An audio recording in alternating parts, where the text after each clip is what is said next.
প্রায় ঘরে ঘরে দেখবে মাইনে কিন্তু আমরা কিন্তু খুব বেশি পাই না, কিন্তু যদি একটা ধরে রাখি তোমার ঘরে কিন্তু কত টাকা মাইনে, কত আর হবে, 10,000 থেকে 15,000 টাকার মধ্যে আছে। তো তারা কিভাবে সংসার চালাবে? 10,000 টাকা কিভাবে সংসার চালিয়ে মানি সেভিং হবে দেখা যাক কীভাবে হতে পারে। 10,000 টাকাতে অনেক ঘরের ভাত রুটি চলে, কথাটা ঠিক। একটা মানুষ 10,000 টাকা ইনকামে কিন্তু সে হচ্ছে সংসারে ভাত রুটি সমস্ত কিন্তু তার কিন্তু সংসারটা চলে থাকে। সেই ক্ষেত্রে কিন্তু আমি কিভাবে চালাবো, কিভাবে যদি মানি সেভ করা হয় সেটা কিন্তু আমাকে লক্ষ্য করতে পারি, তাই তো? কিন্তু কিভাবে হবে অনেক সময় আমাদের হয় না। দ্বিতীয়ত কি, কোথাও যদি স্বপ্ন পূরণের কথা আমরা চিন্তা করতে পারি, শখ পূরণের কথা আমরা কিন্তু ভাবতে হবে। কাদের ভাবতে হবে? যারা হচ্ছে 10,000 টাকা মাইনে পাচ্ছে।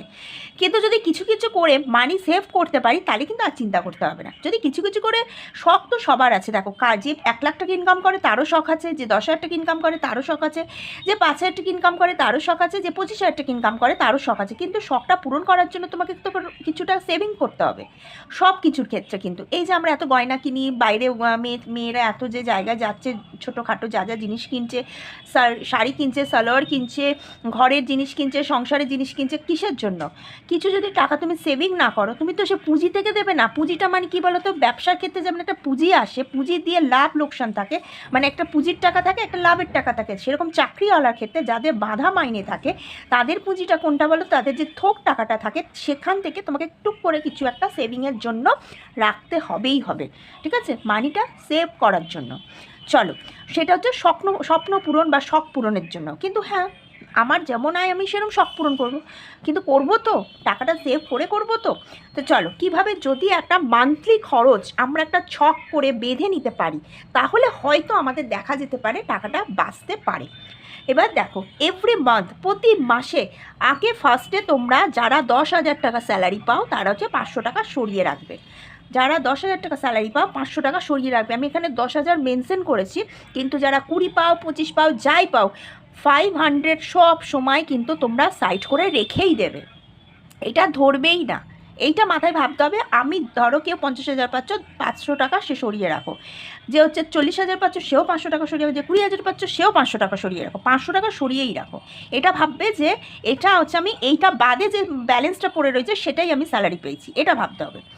ফার্স্টে যদি না সংসার থেকে সরাতে পারো, সারা মাস চালিয়ে 30 দিন কিন্তু সংসার চালিয়ে অনেক ওঠানামা আসে কিন্তু 30 দিনের মধ্যে। এটা কিন্তু কোনো মানে ফালতু কথা না। 30 দিন সংসার চালানো মুখের কথা না, ঠিক আছে? সে যেই স্যালারি পাক না কেন, যেরকমই স্যালারি পাক না কেন, 30 দিনের মধ্যে ওঠা নামা কিন্তু আছেই। হ্যাঁ, তো কোনো সময় উঠবে, কোনো সময় সংসার নামবে। এই ওঠানামার মাঝে যদি আমি 500 করে যদি সরিয়ে রাখি তাহলে কিন্তু আমার একটা সময় যখন আমার 1 ইয়ার বলো 2 ইয়ার্স বলো, যখন আমি ওই ভার থেকে টাকাটা বার করব, আমার কিন্তু ভালো মতন একটা শখ পূরণ হয়ে যাবে, ঠিক আছে? এটা আমি একদম বলে দিলাম। চলো, ফার্স্ট এবার দেখি সংসার খরচের জন্য আমি কত টাকা রাখতে পারি। তাহলে আমি যদি 10,000 টাকা পাই, আমি হচ্ছে 500 টাকা সরিয়ে রেখেছি, তাহলে আমার হাতে তো কত রইলো? 9,500 টাকা আমার হাতে রয়েছে। আমি ভাববো আমি 9,500 টাকা মাইনে পাচ্ছি, ব্যাস। স্কুলের জন্য 1,000 থেকে 700 টাকা। এবার দেখো, একটা যে হচ্ছে 9,500 টাকার মধ্যে যদি তুমি সংসার চালাও, কখনোই তুমি একটা বাচ্চাকে 2,000 টাকা দিয়ে স্কুলে কিন্তু ফিস দিয়ে পড়াতে পারবে না।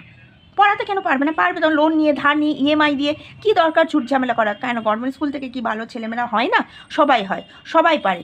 এবার ধরো আমি যদি সেটা 700 টাকা ধরে রাখি, ধরো টিউশন ফিস 500 টাকা, একটা স্কুলের জন্য 300 টাকা রাখলাম, আমি একটা নর্মাল ওয়েতে কিন্তু বাচ্চাকে মানুষ করছি। ইলেকট্রিসিটির জন্য 400, 300, 380। এবার তোমরা বলবে যে 3টে ভাগ করে দিয়েছো কেন? কখনোই ইলেকট্রিক বিল 600 আসে না, 500 আসে না, 400 আসে না, বা একটানা 1000ও আসে না। সব সময় দেখবে একটা অন্য ফিগারে আসে। কীরকম?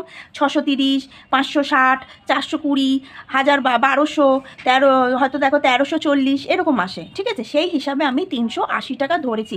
এটা আমার হাতের মধ্যেই আছে, আমি যেভাবে বিল পোড়াবো আমার সেইভাবে বিল আসবে, ঠিক আছে? এটা কিন্তু স্বাভাবিক কথা। এবার ধরো গ্যাস আমি 900 টাকা, এটা কোনো তো বাড়ানো কমানো না। হ্যাঁ, এটাতে আমি একটা জিনিস করতে পারি, ঘরের লক্ষ্মী যারা আছো, যারা ঘরের বউরা আছো, একটু কিছু জিনিস গ্যাসকে অপচয় থেকে নিজেকে বিরত রাখতে পারো। কীরকম রাখতে পারো? ধরো হচ্ছে ডিম আলু তুমি ঝোল করছো, ঠিক আছে? তো ডিম আলুটা আমি হাঁড়িতে সেদ্ধ বা কড়াই সেদ্ধ না করতে আমি 2টো সিটি মেরে দিলাম, ছট করে হয়ে গেল। ডিম আলু সিটিটা মেরে দিলাম, তরকারিটা তুমি কড়াই করো না, কিন্তু সিটিটা মেরে দাও। আচ্ছা, এঁচোড়ে রান্না করছো, এঁচোড়টা তুমি নুন হলুদ দিয়ে সিটি মেরে দাও। তুমি হচ্ছে আমাদের কি করতে হবে, মানিটা সেভ হয়ে যাবে গ্যাস থেকে। আচ্ছা, এবার চলো ডেলি খরচ, মানে ডেলি খাওয়া দাওয়া। একটা খাওয়া দাওয়াটা কিন্তু আমাদের একটা মেন উদ্দেশ্য থাকে। মেন উদ্দেশ্য মানে খাওয়া না খেলে আমরা সংসারে চলবো কী করে, খাওয়াটা কিন্তু থাকে। যদি 70 টাকা হিসাবে 30টা দিন চালি তাহলে কিন্তু আমার 2100 টাকা, আমাকে কিন্তু 2500 টাকার মধ্যে চালাতে হবে। এবার তোমরা ভাববে বাবা 2500, মানে যারা এতটুকু অবধি এখন অবধি যারা হচ্ছে ভিডিওটা আমার চেক করছো দেখছো, তারা ভাববে 2500 টাকা কী খাবো, কিন্তু না, লাস্টে যখন দেখবে, যখন আমি পুরোটা হিসাব করবো দেখবে কতটা কী বুঝতে পারবে তখন। তো চলো, এটা আমরা দিলাম 70 টাকা হিসাবে। এবার 70, 80, 90 যে যেরকম চালাও, কিন্তু একটা তোমাকে বুঝতে হবে যে যাই পারো চালাও, 30 দিনে কিন্তু আমার 2500 টাকায় যাতে বেরায়। মাসকাবারি বাজার হচ্ছে 1600 টাকা, ঠিক আছে? একদম বুঝে, সংসার বুঝে, নুন তেল হলুদ যা আমার লাগবে, এক্সট্রা বেশি খরচ হবে না, যাতে ডাস্টবিনে না দিতে হয়, সেই হিসাবে কিন্তু আমাকে 1600 টাকার মধ্যে হচ্ছে মাসকাবারি বাজার করতে হবে। ফোন হচ্ছে 600 টাকা, মানে হচ্ছে 300 প্লাস 300, তিনজনের, এই দুজনের ফোনের হচ্ছে 600 টাকা। খাওয়া না খাওয়া এখন তো এটা মাস্ট হয়ে গেছে, বাচ্চাদের স্কুলের জন্য, নিজেদের জন্য, বাইরে বেরোনোর জন্য এটা তো মাস্ট হয়ে গেছে। আগেকার সময় কিন্তু এটা খুব ইম্পর্টেন্ট একটা ছিল না। এই জিনিসটা ইম্পর্টেন্ট ছিল না বলে কিন্তু তখন কিন্তু মানুষ কি করতো, একটা নিজেদের লোকের সাথে কিন্তু প্রচুর সময় কাটাতো, প্রচুর সময়। ধরো একটা ছাদে বসে আছে গরমকালের মধ্যে, হ্যাঁ, একটা হাওয়া দিচ্ছে, 5টা মানুষের সাথে বন্ডিংটা খুব সুন্দর ছিল। এখন এই ফোনটা হয়ে কিন্তু এখন সন্তানরাও বাবা মায়ের সাথে কথা বলতে পারে না। ছাদে বসে আছে, সবাই মিলে আড্ডা হচ্ছে, কিন্তু সবার হাতে দেখো একটা টুক করে কিন্তু হাতের মধ্যে সবার ফোন, সে ফোনেই ব্যস্ত। তাহলে মানুষের সাথে কথাটা বলবে কী করে? যাই হোক, কিন্তু কিছু করার নেই, যুগের সাথে তাল দিয়ে চলতে হবে। ফোনটাও আবার একটা ভালো দিক আছে, যেহেতু রাস্তাঘাটে বেরাও, সবার দরকার পড়ে বা এই জন্য। তো চলো, 600 টাকা হচ্ছে দুজনের ফোন। হাত খরচ 500 টাকা দিয়েছি, সেটা কিন্তু বুঝে চলতে হবে, তাও তো একটা হাত খরচের জায়গা আছে। গাড়ি হচ্ছে 500 টাকা যাতায়াতের জন্য, তাহলে টোটাল হচ্ছে টাকা সেভ থেকে নিয়ে, খরচ থেকে নিয়ে দেখো বুঝতে পারবে 8480 টাকা কিন্তু আমার সংসারের খরচ হচ্ছে। তাহলে আমার পড়ে রইল কত? 10,000 টাকা থেকে পড়ে রইল 1520 টাকা। এই 1520 টাকা তুমি চাইলে হচ্ছে 200 থেকে 300 টাকা খাওয়া খরচে বাড়াতে পারো, কোথায় কোথায় বাড়াতে পারো।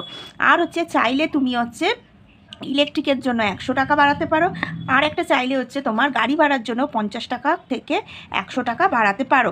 এই ঘরে ঘরে যদি তুমি 500 টাকাও যদি সাইড করে সংসারে তোমার লাগে, হ্যাঁ, আগে আমাকে টার্গেট করতে হবে এই টাকার মধ্যে চালাবো, 8480 টাকার মধ্যে চালাবো, তারপর তোমার 500 টাকা এতে অ্যাড হবে।